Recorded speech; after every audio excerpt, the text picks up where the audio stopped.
अनुशासन को लेकर बीजेपी प्रदेश प्रभारी के बाद पार्टी के बाकी बड़े नेताओं ने भी सख्ती शुरू कर दी है। बीजेपी कार्य समिति की बैठक में राष्ट्रीय सह संगठन मंत्री शिव प्रकाश ने दो टूक शब्दों में पार्टी नेताओं को संदेश दिया। सह संगठन मंत्री ने कहा कि अब ये जान लें कि आप सरकार में नहीं हैं। सभी नेता कार्यकर्ताओं से कार्यकर्ता बनकर ही मिले। उन्होंने प्रदेश के बड़े नेताओं को पुत्र मोह और परिवारवाद छोड़ने की भी नसीहत दी। उनकी इस नसीहत को बीजेपी के दिग्गज पार्टी का आंतरिक लोकतंत्र बताकर स्वीकार कर रहे हैं। हमारे प्रभारी जी, राष्ट्रीय सह संगठन महामंत्री जी ने दो टूक स्पष्ट शब्दों में कहा है कि ये मोह को छोड़ना चाहिए, उबरना चाहिए कि भारतीय जनता पार्टी में आंतरिक लोकतंत्र जिंदा है, इसको बचा करके रखना है, परिवारवाद में ढकेलना नहीं है। इसलिए मेरा पुत्र है इसलिए वो पदाधिकारी बने, ये औचित्य का विषय नहीं है। पार्टी से बड़ा कोई नहीं है और ना समझे। पार्टी का अस्तित्व है इसलिए हमारा अस्तित्व है, और पार्टी से ऊपर जो अपने आप को समझा वो कहीं का नहीं रहा। इसलिए पार्टी के जो निर्णय है, पार्टी का जो आदेश है, वो सिरोधार्य होना चाहिए। प्रदेश बीजेपी नेताओं को पार्टी के अंदर से मिली नसीहत पर कांग्रेस ने तंज कसा है। कृषि मंत्री रविंद्र चौबे ने कहा, बीजेपी की गुटबाजी विधानसभा में भी दिखी। बीजेपी सड़क पर उतरकर आंदोलन करने से पहले अपने अंदर का परिवार छोड़े, यही उसके लिए बेहतर होगा। हमने सदन में जो देखा, इससे तो आभास होता है, और आज कल ही उनके राष्ट्रीय जो संगठन के महामंत्री हैं, उनका बयान जो आया है कि अपने परिवार से ऊपर उठो, तो ये तो उसी प्रकार बयान है जिस तरीके से रमन सिंह जी ने ठीक चुनाव पहले अपने कार्यकर्ताओं से कहा था कि कमीशन खोरी बंद करो। तो उन्होंने जो कल संदेशा दिया है कि अपने परिवार से ऊपर उठो, तो भारतीय जनता पार्टी के लोग अपने परिवार से कब ऊपर उठेंगे, कब सड़क में आंदोलन करेंगे, ये उनको मुबारक। 2018 विधानसभा चुनाव में करारी हार और उसके बाद लगातार मिल रही हार के बाद से पार्टी के प्रभारी और बड़े नेताओं ने पार्टी को गुटबाजी खत्म करने की नसीहत दी है। इससे एक बात तो साफ है कि 15 साल सत्ता में रहने के बाद जो सत्ता की बुराइयां हैं, उससे बीजेपी के दिग्गज ग्रस्त हैं और कांग्रेस को इसका फायदा मिल रहा है। अभिषेक शुक्ल, बंसल न्यूज, रायपुर। नमस्कार, स्वागत है आपका। मैं हूं अभिषेक शुक्ल। शिव की दो टूक। जी हां, शिव प्रकाश यहां पर पहुंचे। राष्ट्रीय सह संगठन महामंत्री हैं। छत्तीसगढ़ की भी कमान उनके हाथ में है। डी पुरंदेश्वरी भी साथ थी। छत्तीसगढ़ में उनका पहला दौरा था। दौरा जब वो किए, लोगों के बीच पहुंचे, कार्यकर्ताओं के बीच, बड़े नेताओं के बीच पहुंचे, तो साफ साफ शब्दों में जो भी उनको अब तक रिपोर्ट मिली, उन्होंने कहा कि पुत्र मोह छोड़ना होगा, परिवार का मोह छोड़ना होगा, और आप सत्ता में नहीं है, कार्यकर्ता से नेता बनकर नहीं बल्कि कार्यकर्ता बनकर मिली। बड़ा संदेश था और बड़ा गंभीर संदेश था। पहले ही भेंट में, पहले ही भाषण में, पहले ही संबोधन में काफी कुछ 2-2.5 साल में जो बीजेपी में चल रहा है वो कह गए। कांग्रेस ने भी तंज कसा, क्योंकि कांग्रेस को मौका मिला था। कांग्रेस लगातार पहले भी इस बात में तंज कसती रही है गुटबाजी को लेकर, और अब तो अंदर से बात सामने आई तो निश्चित तौर पर कांग्रेस का मौका बनता ही था। चर्चा आज इसी पर होगी, क्या 2.5 साल बाद जबकि चुनाव हुए हैं और उसके बाद विपक्ष में बैठी है भाजपा, ये संदेश काम आएगा, और ये संदेश क्या उन नेताओं तक पहुंचा होगा, और क्या छत्तीसगढ़ में भाजपा की स्थिति बदलेगी उस बयान के बाद? चर्चा इसी पर होगी। खास मेहमान हमारे साथ है, सच्चिदानंद उपासने जी हैं भाजपा से, बहुत स्वागत आपका। सुशील आनंद शुक्ला जी हैं कांग्रेस से। उचित शर्मा जी हैं राजनीतिक विश्लेषक, बहुत स्वागत आप सभी का। उपासने जी, ये बैठक हुई, काफी साफ साफ शब्दों में शिव प्रकाश जी ने कहा, किस तरीके से इसे आप देखते हैं? क्या 2.5 साल में जो कुछ चल रहा था, समय समय पर आप भी इस बात को उठाते रहे, वो बात माना जाए हाईकमान तक पहुंच गई है? देखिए, शिव प्रकाश जी ने जो भारतीय जनता पार्टी की पहचान है, जो जनसंघ से लेकर के भारतीय जनता पार्टी तक की यात्रा में हमने जिस मार्ग को तय किया, जिस मार्ग से हम चलकर यहाँ तक पहुंचे हैं, उसी का उन्होंने अपने भाषण में बखान किया। कोई छत्तीसगढ़ को टारगेट करके नहीं किया, अभी तो उन्होंने यही कहा कि भारतीय जनता पार्टी की जो अपनी एक पहचान, पार्टी विद द डिफरेंस जो बात होती है, वो हमारी पार्टी विद द डिफरेंस यही है कि दिगर पार्टियों में ये नहीं है जो भारतीय जनता पार्टी में है, और हमको उस बात को भूलना नहीं चाहिए। हमको हमेशा उस बात का मंत्र याद करके उस दिशा में काम करना चाहिए। हो सकता है कि 15 वर्षों में हम सत्ता के उस चकाचौंध में कहीं उससे अलग हो गए हों, लेकिन अब फिर से हमको जो है उन सब बातों को भूलकर जो हमारा मार्ग है उस मार्ग पर ही चलना है। हमको कार्यकर्ता बनकर ही रहना है। भारतीय जनता पार्टी का उन्होंने उदाहरण भी दिए, पंडित दीनदयाल उपाध्याय जी से लेकर के अडवाणी जी तक के सारे नेताओं के उदाहरण देते हुए उन्होंने इस बात को उद्धृत किया कि हम सब उनके जीवन से प्रेरणा ले कि उन लोगों ने किस प्रकार से इस भारतीय जनता पार्टी को जनसंघ से लेकर के यहाँ तक की यात्रा में लाया है। तो वटवृक्ष खड़ा किया है, उस वटवृक्ष के छांव में हम है, तो निश्चित रूप से हमको उसकी रक्षा करने की जिम्मेदारी आज हम पर आई है। तो उस बात को उन्होंने इन सब उदाहरणों को देते हुए व्यक्त किया। इसलिए कांग्रेस को इसकी चिंता करने की जरूरत नहीं है। भारतीय जनता पार्टी का ये निश्चित रूप से एक हमारी पहचान ही ये बनी है कि हम, उन्होंने कहा कि हम 202 से लेकर के और 303 तक आते हैं। तो इसमें ये भारतीय जनता पार्टी की इस कार्यरचना से ही हम यहाँ तक पहुंचे हैं। और कांग्रेस जो आज पतन की ओर जा रही है, कांग्रेस जो देश की एकमात्र पार्टी थी, आज वो पार्टी आज शून्य के शिखर से जा रही है। हम शिखर से शून्य से शिखर तक पहुंचे, वो शिखर से शून्य में जा रहे हैं। तो ये उनके लिए चिंता का विषय होना चाहिए। वो हमारे ऊपर आरोप लगाकर भी कांग्रेस के नेता कह रहे थे तो पहले अपने गिरबान में झांक ले किस प्रकार खास तौर पर लेकर शिव प्रकाश जी ने नहीं कहा। उपासने जी का कहना है ये तो Bhajpa party with the difference है, इसलिए उन्होंने इस बात का जिक्र किया। आपको क्या लगता है कि छत्तीसगढ़ में आकर शिव प्रकाश जी ने ये बातें क्यों कही? क्या भाजपा के यहाँ के नेता जब से भाजपा चली थी उसकी वो आधारभूत संरचना या उसका जो नियम रहा है परिवारवाद नहीं करना है, वो चीज़ें भूल चुके हैं? उनको याद दिला रहे थे, और क्यों दिला रहे थे? यदि भारतीय जनता पार्टी के राष्ट्रीय संगठन मंत्री छत्तीसगढ़ में आके कोई बात कह रहे हैं और छत्तीसगढ़ के भारतीय जनता पार्टी के नेता उसको नकार रहे हैं, तो भारतीय जनता पार्टी के राष्ट्रीय नेतृत्व को यह आत्मावलोकन करना चाहिए। विशेष तौर पे शिव प्रकाश जी को आत्मावलोकन करना चाहिए। जहाँ तक शिव प्रकाश जी ने जिन बातों को कहा है, अभिषेक जी, ठीक है, उनका पार्टी का अपना विषय है। और जैसा अभी सच्चिदानंद जी बोल रहे थे, कांग्रेस को चिंता करने की आवश्यकता नहीं है। बिल्कुल कांग्रेस चिंता करने की आवश्यकता में नहीं है। और जो हम थोड़ा बहुत चिंतित थे भी, तो आपके गुटबाजी मनमुटाव के कारण उस चिंता हमसे और दूर हो चुकी है। हम बिल्कुल निश्चिंत, आप बेफिक्र रहें। जहाँ तक शिव प्रकाश जी ने जो कहा है, इसको सही ढंग से विवेचना की जाए अभिषेक जी, तो आपको याद होगा जब भारतीय जनता पार्टी यहाँ पे चुनाव हारी थी, तब तत्कालीन प्रदेश अध्यक्ष और वर्तमान में जो नेता प्रतिपक्ष हैं श्री धर्मलाल कौशिक जी ने भारतीय जनता पार्टी के बैठक में इस चीज़ को, पूरी हार का ठिकरा कार्यकर्ताओं पे फोड़ा था कि कार्यकर्ताओं ने मन लगा के काम नहीं किया, इसलिए हम चुनाव हार गए। उस समय तत्कालीन प्रदेश अध्यक्ष ने भारतीय जनता पार्टी के छोटे छोटे कार्यकर्ताओं को बलि का बकरा बनाने का प्रयास किया था। आप देखेंगे उसके बाद जब पुरंदेश्वरी जी यहाँ पे प्रभारी बन के आई, तो उन्होंने नेताओं को धमकाया, धमकी भरे शब्दों में उपयोग किया था कि आप लोग बदल जाइए अन्यथा बदल दिया जाएगा। इसके क्या मायने निकाले जाएं? और उसके बाद उन्होंने भी कहा था कि अब एसी कमरे में बैठ के काम नहीं चलेगा। जो भी हमारे साथ यहाँ जीवन में बैठे हुए हैं, उपासने जी भी बड़े मुखर नेता हैं भारतीय जनता पार्टी के, बहुत पुराने नेता हैं। संगठन की पीड़ा उनके द्वारा बीच बीच में झलकती रहती है और किस प्रकार से उन्होंने भी खुले तौर पर भारतीय जनता पार्टी के अंदर की गुटबाजी को बराबर उजागर किया। हमसे आपसे किसी से छुपा नहीं है। तो जो अभी शिव प्रकाश जी ने कहा है, शिव प्रकाश जी ने स्पष्ट तौर पे जो विधानसभा के अंदर में भारतीय जनता पार्टी जिस प्रकार से गुटबाजी में बटी हुई थी और जिस प्रकार से पूरी भारतीय जनता पार्टी इस समय 2-3 भाग में चल रही है। एक रमन सिंह एंड कंपनी जिनका कि संगठन में कब्जा है, चाहे नेता प्रतिपक्ष हो, प्रदेश अध्यक्ष हो, उनके खेमे से आते हैं, उनका कब्जा है। और दूसरा भारतीय जनता पार्टी के उन नेताओं का है जो कि मानता है कि छत्तीसगढ़ में भारतीय जनता पार्टी के पराभव का जो लोग कारण थे वही लोग आज संगठन में काबिल हैं। तो जो ये द्वंद्व चल रहा है भारतीय जनता पार्टी में, इस चीज़ को भारतीय जनता पार्टी के आला कमान ने महसूस किया।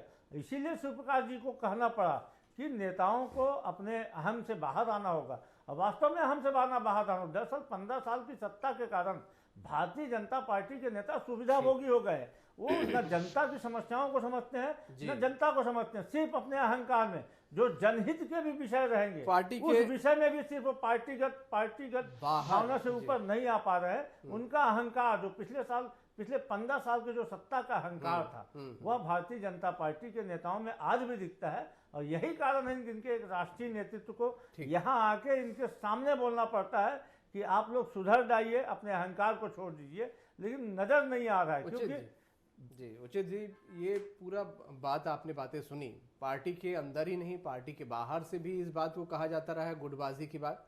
अब श्री प्रकाश जी जो कह रहे हैं कि पुत्र मोह छोड़िए, परिवारवाद में नहीं पड़ना चाहिए, कार्यकर्ता से कार्यकर्ता बन के मिलिए, नेता बन के मत मिलिए, ये क्या फीडबैक यहाँ से गई है, उसी की वजह से संबोधन है? जी हाँ, तमाम तरीके के फीडबैक डी पुंदेश्वरी जी को गए हैं। देखिए, पहले आप इसको समझने की कोशिश कीजिए कि भारतीय जनता पार्टी को, छत्तीसगढ़ के परिप्रेक्ष्य पे बात कर रहा हूँ, कि भारतीय जनता पार्टी को विपक्ष में रहने की आदत नहीं है। उन्होंने एक्चुअल विपक्ष देखा नहीं है। एक वो जनरेशन खत्म हो गई है जिन्होंने 2001, 2, 3 का विपक्ष देखा था, वो जनरेशन खत्म हो गई। जो जनरेशन ने पूरी केवल सत्ता देखी है, तो उन्होंने विपक्ष में रहने का उनको अनुभव नहीं है। पार्टी विद द डिफरेंस, चाल चरित्र चेहरे वाली पार्टी, ये सब चीजें तब नजर आती है जब आप विपक्ष में हो, और कितने अनुशासित और कितने मर्यादित हो, ये तब पता चलता है जब आप विपक्ष में हो। तो ये चीजें अभी क्लियर कट हो रही है। बदल जाओ, नहीं तो बदल दे जाओगे, अगर ये बात वाकई सच है। और ये शुरुआत होती है प्रभारी से। प्रभारी सौदान सिंह जो परिवर्तित किए गए, क्योंकि सौदान सिंह जी जो थे वो एक गुट को लेके काफी फेवर करते रहे। भारतीय जनता पार्टी में आप भी जानते हैं, जनता जानती है, आवाम जानती है, यहाँ 2 गुट चलते हैं। वो जिस गुट को फेवर करते थे, उस गुट से अब कहीं पे सत्ता, मतलब पॉलिटिकल, इनकी जो इंटरनल सत्ता जो है वो जाते जा रही है। इनके पास जो बड़े बड़े पद थे वो थोड़े से खिसकते जा रहे हैं। जो दूसरा गुट है वो थोड़ा सा हावी नजर होते आ रहा है। और छत्तीसगढ़ में वाकई विपक्ष जिस तरीके का होना चाहिए था, जिस तरीके से इनका इंटरनल डेमोक्रेसी की उपासना जी बात करते हैं, या नेता प्रतिपक्ष बात कर रहे थे, वो डेमोक्रेसी अभी देखने को नहीं मिलती। मतलब एक बोलने के लिए ठीक है कि हमारे इंटरनल डेमोक्रेसी है, लेकिन आप देखिए कि चुनाव हारने के पौने 2 साल बाद तक इनकी मीटिंग नहीं हुई थी, जवाबदारी तय नहीं हुई थी कि आखिर हार की जिम्मेदारी किसको दी जाए। उदाहरण के तौर पे सबसे बड़ी राजधानी को महानगर में नेता प्रतिपक्ष नहीं है, तो क्या ये गुटबाजी के रूप में नहीं देखा जा सकता? निश्चित तौर पे जनता इसको गुटबाजी के रूप में देखती है। और इस बात को, क्योंकि जनता उम्मीद भी करती है, बड़ी अनुशासित पार्टी है Bharatiya Janata party, as comparatively other party बहुत अनुशासित पार्टी है। यहाँ की बातें बाहर निकल के नहीं आती। लेकिन ये अगर आके श्री प्रकाश जी को बोलना पड़ा कि आप पुत्र मोह से बाहर निकल के देखिए, आपको आना पड़ेगा, पुत्र मोह से बाहर निकलिए, परिवारवाद से बाहर हटिए, तो ये वाकई संजीदा और बहुत संज्ञान में लेने वाली बात है। स्टेट के जो लीड कर रहे हैं भारतीय जनता पार्टी के बड़े नेता, उनको संज्ञान में इसको लेना चाहिए कि आखिर उनको ऐसा कहना क्यों पड़ा। ये वाकई सच है कि तमाम नेता अपने पुत्रों को एडजस्ट करने में लगे हैं। भारतीय जनता पार्टी की जितनी एक जो पीढ़ी है, जिनने 15 साल सत्ता में राज किया है, वो अपनी आने वाली पीढ़ी को वो चाहती है कि बड़े पद पे आसीन करवा सके। उपासना जी, आप बड़े कर्मठ, वरिष्ठ और मुखर नेता हैं भाजपा के, और समय समय पर आप पार्टी की जो कमजोरियां हैं उजागर भी करते रहे पार्टी की भलाई के लिए। जो शिव प्रकाश जी ने कहा छत्तीसगढ़ आकर पुत्र मोह और परिवार वाली बात, या नेता कार्यकर्ता बन के मिले, अब वो सत्ता में नहीं है, इस बात का ध्यान रखें। आपको लगता है कि 2.5 साल हो गए, उसके बाद ये अगर आकर कहना पड़ रहा है तो कुछ गड़बड़ यहाँ पर जरूर थी, जिसको सुधारने की कोशिश है और पार्टी के लिए अच्छा भी है? आपको लगता है ऐसा? जो बातें प्रभारी के तौर पर कही जानी चाहिए, किसी भी राजनीतिक दल में जो प्रभारी आते हैं, आपको कांग्रेस का भी मालूम होगा, जब पूनिया जी यहाँ पर आए तो पूनिया जी ने भी इसी प्रकार की बातें कांग्रेस जनों के समक्ष कही थी, और आज भी वो इस बार प्रकार की बातें आज भी कहते हैं कि जिस प्रकार की फटकार लगाते हैं, जिस प्रकार की बातें करते हैं, तो वो कांग्रेस अपनी पार्टी को ठीक करे, अपने नेतृत्व में उनके जो प्रभार उनको मिला है, जिस प्रदेश में वो जाते हैं, तो स्वाभाविक रूप से पार्टी की रीति नीति के अनुसार वहाँ की पार्टी चले और वहाँ सफलता मिले। ये कहीं ना कहीं प्रभारी जी की जो है होती है। जिस प्रकार की बात उन्होंने ये भी कहा ना, उन्होंने कहा कि पुत्र मोह इतना नहीं होना चाहिए। उसके साथ ये कहा कि यदि कोई पुत्र जो है अपने बल पर राजनीति में काम करके आगे बढ़ता है, तो उसका आशय नहीं कि किसी का पुत्र हो गया इसलिए उसको राजनीति में स्थान नहीं मिलना चाहिए। ये भी उन्होंने कहा। उस बात को नहीं कहा गया है, उस बात को दबा दिया गया है जिस बातें आ रही बाहर। उन्होंने कहा कि कोई पुत्र यदि किसी परिवार का पुत्र है, पुत्री है, अपने बलबूते पर वो राजनीतिक क्षमता रखता है और राजनीति के क्षेत्र में वो अपना स्थान बनाता है, तो इसका मतलब ये नहीं है कि उसको जो है दरकिनार कर दिया जाना चाहिए। लेकिन ये नहीं किया जाना चाहिए कि मेरा पुत्र है और वो राजनीति में नहीं है, लेकिन उसको लाकर आप जो है पायलट सब उसको आप प्रधानमंत्री बना दें। ये इस प्रकार की जो बातें हैं राजनीति में, वो हमारे पार्टी में नहीं आना चाहिए। हमारी पार्टी में जो कर्म से आए उसको बनाना चाहिए। सत्ता नहीं है, अब नेता बन के नहीं, कार्यकर्ता बन के मिले। ये एक बात जो उपासना जी बार बार आती थी, इस बात का आपने भी जिक्र किया था कि परिक्रमा करने वाले लोग हैं और परिक्रमा करने वालों को जगह मिल जाती है। शायद वही इशारा शिव प्रकाश जी भी कर रहे थे कि कार्यकर्ताओं से मिलिए आप, कार्यकर्ताओं से बातचीत करिए। उपासना जी, वास्तव में इस बात को कहा कि ये अब हमको ये भूल जाना चाहिए कि हम अब सत्ता में हैं, अब सत्ता लाने के लिए हमको मनोमस्तिष्क हमारा बनाना चाहिए। अब हम सत्ता में नहीं है, सत्ता प्राप्त करनी है, इसलिए कार्यकर्ता बनकर काम करें, नेता है ये बनकर मत काम करें। यदि हमने कार्यकर्ता बनकर जो हमारी पहचान रही है भारतीय जनता पार्टी की, उन्होंने उदाहरण भी दिया, पंडित दीनदयाल उपाध्याय जी का उदाहरण दिया कि किस प्रकार से पंडित दीनदयाल जी का पूरा जीवन था। ये मैसेज निश्चित रूप से बड़े नेताओं के लिए ही होगा, कार्यकर्ताओं के लिए तो होगा नहीं। सभी के लिए। यदि उन्होंने कहा ये तो 150-200 की टीम है जो पूरा प्रदेश चलाती है, यदि ये 150-200 की टीम ठान ले कि मैं नेता नहीं हूं, मैं कार्यकर्ता हूं, तो नीचे का कार्यकर्ता भी आपको सहर्ष जो है कार्यकर्ता के रूप में आपके साथ काम करेगा और पराजय की जो निराशा है, हताशा है, उससे उबरना होगा। और उबरने के लिए यही है कि हम नीचे स्तर के कार्यकर्ताओं के बीच में कार्यकर्ता बनते पहले कार्यकर्ताओं को अपने साथ जोड़ने का काम करें, उनमें उत्साह भरने का काम करें। और ये उत्साह जब बनेगा तो निश्चित रूप से आपको उम्मीद है उनके संबोधन का अब बड़े नेताओं पे असर पड़ेगा? इस प्रकार से पश्चिम बंगाल में उन्होंने एक प्रयोग किया जिसके परिणाम आज दिख रहे हैं, किस प्रकार से वहां पर स्थितियां निर्माण हुई है।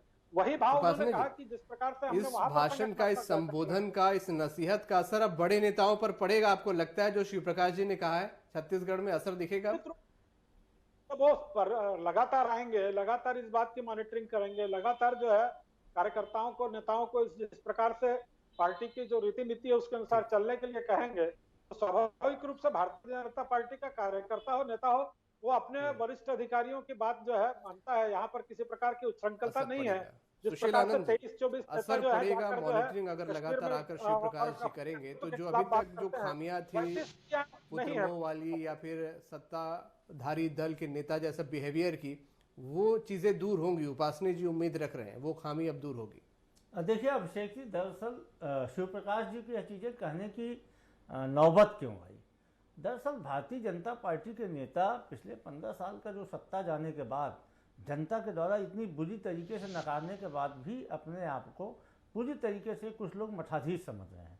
और जो लोग चुनाव के समय, चुनाव के बाद में कार्यकर्ताओं को दोषी ठहराए थे, आज वो कार्यकर्ताओं से मिलने में भी गुरेज करते हैं। आप देखिए भारतीय जनता पार्टी में आज भी डॉक्टर रमन सिंह जी को से मिलने के लिए कार्यकर्ताओं को कितनी ज़्यादा सिक्योरिटी पार करनी पड़ती है और किस प्रकार से उन्हें आज अभी भी ब्लैक कैट कमांडो से घेरे रहते हैं कि एक आम कार्यकर्ता आज उनसे मिलने जाने में दहशत खाता है। उसी चीज़ को टारगेट किया सीधे सीधे तौर पर शिव प्रकाश सिंह जी ने डॉक्टर रमन सिंह जी को टारगेट किया है। और उन्होंने, क्योंकि दरअसल भारतीय जनता पार्टी में वर्तमान में चाहे नेता प्रतिपक्ष का हो चाहे वो प्रदेश अध्यक्ष का हो, सारे के सारे लोग doctor Raman Singh and company के लोग काबिज में हैं और कार्यकर्ता इस चीज़ से बहुत ज़्यादा पीड़ित है, क्योंकि भाजपा का कार्यकर्ता इस चीज़ को महसूस करता है कि उनकी दुर्गति का कारण वही है। और शिवप्रकाश जी ने आज 2.25 साल बाद भी कार्यकर्ता को हताशा से निकालने की जो बात कही है, इस चीज़ को उन्होंने स्वीकार किया पार्टी की बैठक में कि आज छत्तीसगढ़ में भारतीय जनता पार्टी का कार्यकर्ता चुनाव के 2.25 साल बाद भी हताश है, निराश है। उसका कारण यह है कि जो लोग सत्ता में थे वो लोग संगठन में काबिज हो गए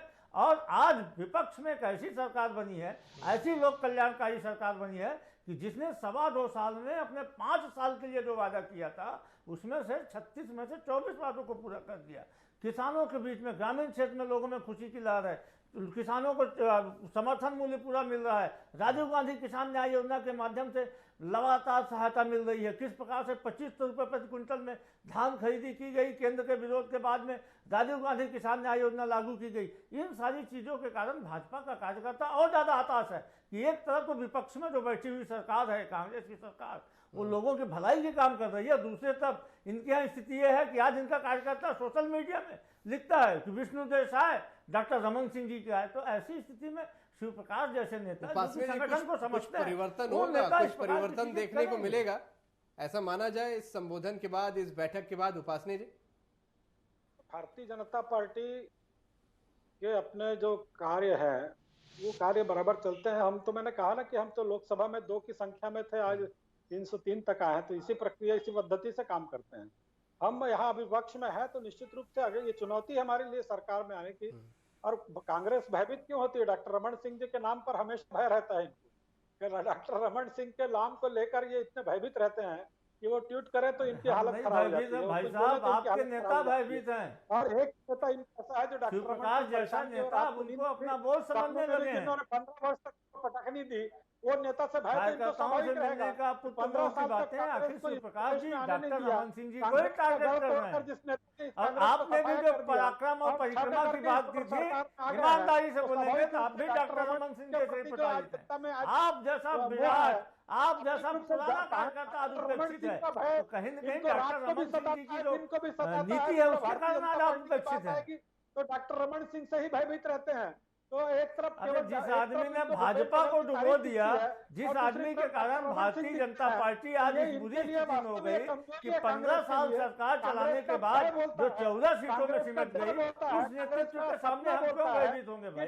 जिस नेतृत्व को जनता ने 3/4 बहुमत के साथ नकार दिया, उन डॉक्टर रमन सिंह जी हम क्यों भयभीत होंगे? भयभीत तो आप हैं कि राष्ट्रीय उपाध्यक्ष बनाने के बाद छत्तीसगढ़ से बाहर निकलने का उन्हें अवसर नहीं दे रहे हैं। अरे राष्ट्रीय उपाध्यक्ष से भेजिए बंगाल में, जाए वहां कुछ भाषण दे, भेजिए केरल में, भेजिए आसाम में, लेकिन आप राष्ट्रीय उपाध्यक्ष को छत्तीसगढ़ से बाहर नहीं निकलने दे रहे हैं। ये स्थिति है डॉक्टर रमन सिंह बता पा रहा है, और उनसे हम क्यों भयभीत होंगे भाई? प्रवक्ता नहीं बता पाते हैं। और ये बड़ी बात की 36 में से 26 वादे पूरे 2.5 साल बाद अगर आकर यहाँ पर शिवप्रकाश जी को एक कहना पड़ रहा है तो हम माने कि भाजपा 2018 ही वाली स्थिति में अभी भी रुकी हुई है। अभी भी जो मंथन हो जाना चाहिए, जो पार्टी की कमियां दूर हो जानी चाहिए थी, वो नहीं हो पाई है। जहां चले थे, जहां 2018 वाली पोजीशन है आज भी।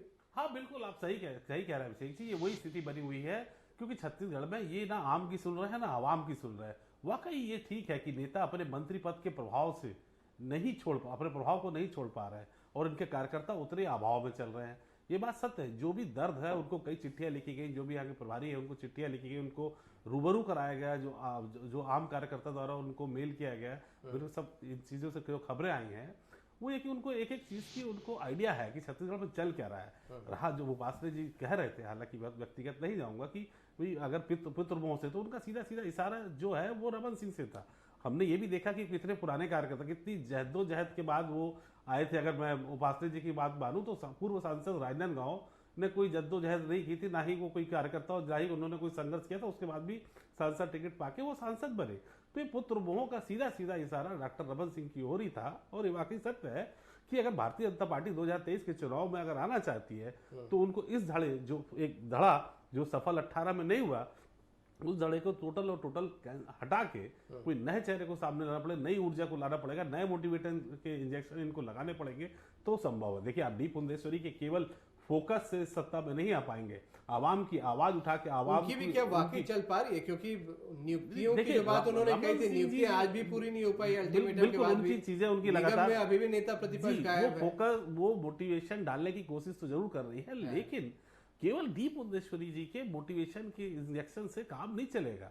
आपको समय समय पे देखिए कि आपको आवाम की आवाज भी उठानी पड़ेगी, सच्चा एक विपक्ष के रूप में आपको बोलना पड़ेगा और सदन पे सड़क पे दोनों लड़ाई लड़नी पड़ेगी। लेकिन वैसा प्रतीत नहीं हो रहा है। आज 2.5 साल हो चुके हैं, 2.5 साल में एक 2.5 प्रोग्राम भी ऐसे विरोध के, विपक्ष की भूमिका के नहीं हो पाया है। नो डाउट उपासने जी, ये बात सत्य है, सुनील शुक्ला जी ने बिल्कुल स्पष्ट रूप से कहा कि जो उपासने जी हैं वो अपनी ही पार्टी के वो ज्येष्ठ भी हैं और अपनी पार्टी के श्रेष्ठ भी हैं, फिर भी वो बड़े उपेक्षित है। और आप ऑफ द स्क्रीन से पूछेगा तो वो चेहरा वो खुद भी हटाना चाहने का प्रयास करेंगे जिस चेहरे की चर्चा हो रही है।